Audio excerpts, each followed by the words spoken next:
It is National Alpaca Day, and I am here at the Alpacas of the Heartland feeding some alpacas. If this cuteness is not enough, maybe an alpaca kiss can do the trick. That's right, today City Council will decide if the historic Blackstone Hotel right behind me here is worth the tax increase, which could cost millions of dollars. Over 6,000 people are getting ready for the parade right now, but I want to point out first the very first 3D Mammo coach in the region right behind me here. Super important, and it's events just like this that make things like this possible. Now joining me this morning is Simone. She's a nurse practitioner. Now, come here. She's shy, okay. Good morning. So tell me, you see firsthand what money from different fundraisers like this do. Can you tell me, why that is so important? Every event and all the money, no matter what, is, bringing attention. Well, John, Melissa, there are still about 8,200 customers without power this morning. Now, I'm here near Henry Dorley Zoo, and moments ago, the lights just came back on, so that's a sign that crews are working really hard to get those power lines back up and running. It is cold outside, but some things are heating up, like this car behind me here. I mean, that thing is burning. Now, Dale is with me this morning to kind of explain what's going on. Niyah Gonzalez is getting in on the hype. Niyah? Melissa, the last Mega Millions winner was on July 24th, and since then that jackpot has been skyrocketing. I mean, $654 million, that is a lot of money, and people all over the country are going to be buying their lottery tickets hoping that they get those 6 lucky numbers, that make them mega rich. Hundreds of people will be coming here to check out the latest technologies to update their new home. You can actually see this intelligent toilet, and with the wave of a hand, it takes out the hard work. Now, joining me this morning has been with Robotic Yard Solutions. Now, he has some really cool lawnmowers here, so show us what we have. What we have here is the Husqvarna Automower. They have been making them in Europe since 1995. They're finally bringing them over here to the United States. They're all electric. They'll automatically go out and mow the yard for you, so you don't have to. Wow, and so everyone's neighbors will love them even more, right? Because they're like soundless. Yes, they're completely quiet. Ours runs in the middle of the night while we're sleeping.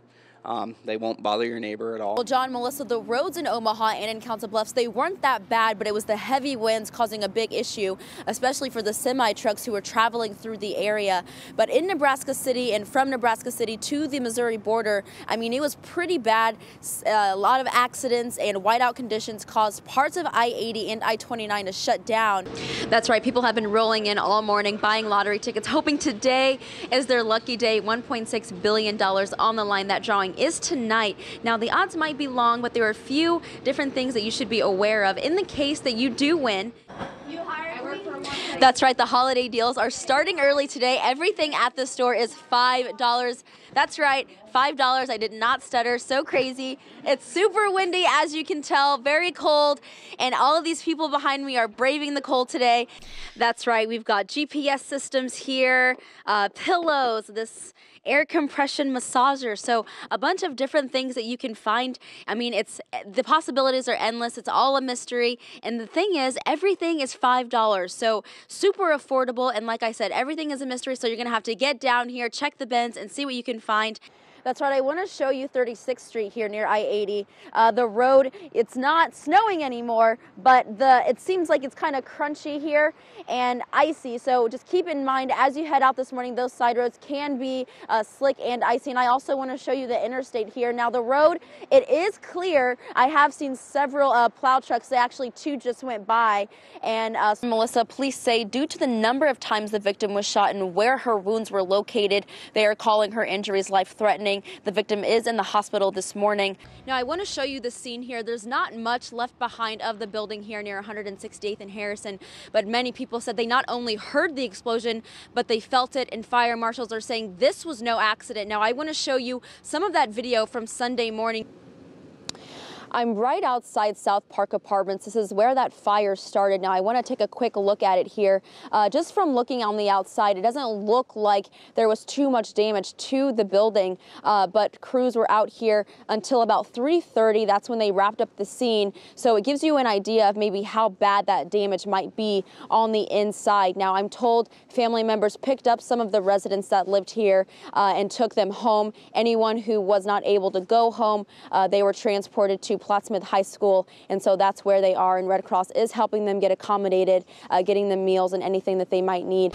That's right, I spoke to AAA about what you need to do to properly prepare your car, and I want to first talk about winter safety kits. I have one right here in my trunk, and so these are just a few things that you can keep in your car to make sure that you're safe, and in the case that you are stranded or something like that. So we have gloves here, blankets, a flashlight. You'll also want to keep maybe some water, non-perishable food items. There are about 1,400 kids here from Council Bluffs Community School District. They're all having fun, but more importantly, learning how to live a healthy, fit life. Now that pickup truck slammed into this tree, spun out onto the T-box here, causing lots to clean up. That's right, I'm here with Jack Cyphers with Bellevue Fire. You can see the fire behind us. It's still going here, but he has some of the latest information. So can you kind of explain to me, do you know how this fire started? We don't know how the fire started just yet, but at 4:38 we received a call from an occupant saying that the living room was on fire. Fire started apparently on the second floor, balcony living room area, transferred up to the third floor, then out through the roof. And there were no injuries here? There was one person treated for a minor injury, but they stayed here. Other than that, there were none. There was a third floor balcony rescue of a tenant using a ground ladder. Okay, and I have seen some firefighters with like flashlights or something. Are they checking to make sure that everyone's gotten out? They're in there doing their search to make sure everybody's out, animals are out. But as you can see, it flared up again, so they had to evacuate the building so they can flow water in and put the fire out. Now, you were saying that the building is pretty old, and so that's kind of why it's spread so quickly. Well, we're not really reason that's why it went so quickly, but it's a lot of wood. And yes, it was built in the 70s, and so it'd be old dry wood. But they take every precaution they can to make them fire safe. Okay. And is there anything else that we should know about this right now? Not right now. It's all the information I have available. Okay. All right, you heard it right here, the latest information. We will keep you updated as we continue to gather more details. Reporting live in Bellevue, Niyah Gonzalez, KETV News Watch 7. This is the weapon a 14-year-old boy was carrying as he walked into Fremont High School Thursday afternoon. So quite obviously, just looking at the color, the shape, the design, I think anyone who saw this would think this is a real gun. Turns out it's just a BB gun, but it triggered a very real response. The officers responded quickly. They responded with their gear, with their weapons, helmets, and vests, and they prepared for an active shooter. Law enforcement from 4 different agencies surrounded the school. One of the social media reports very early said active shooter with injuries. One of the reports said students being carried out on gurneys to ambulances. Just absolutely not true. Chief Elliott and the superintendent, who both came under fire for not releasing information sooner, said they were actively trying to figure out what was happening. I know a lot of people wanted that information right away. We couldn't give it to them because we didn't know what was going on ourselves. We didn't suddenly want mass hysteria. We already had a big enough situation going on with enough concern within the community that we really wanted to make sure that we were not creating more of a problem. It took about 2 hours to clear the school and arrest the teen. We'd never been through anything like this before, and I think we did about as well as we could have hoped to. And the district had this reminder for students. If you see something, say something. If you know something, tell someone. And that's exactly what occurred. In Fremont, Niyah Gonzalez, KETV News Watch 7. The officer looked at me, and I looked at him, and I asked him if my son was going to be all right. And he couldn't answer me. He swallowed hard.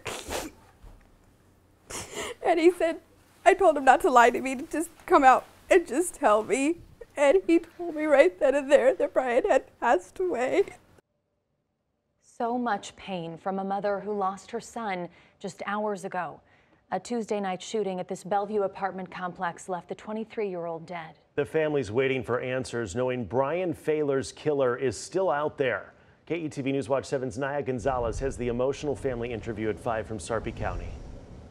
David, Alexandra, the suspect shot Fayler in his home right behind me here at Pheasant Ridge Apartments. And minutes later, his mother received a phone call from his best friend.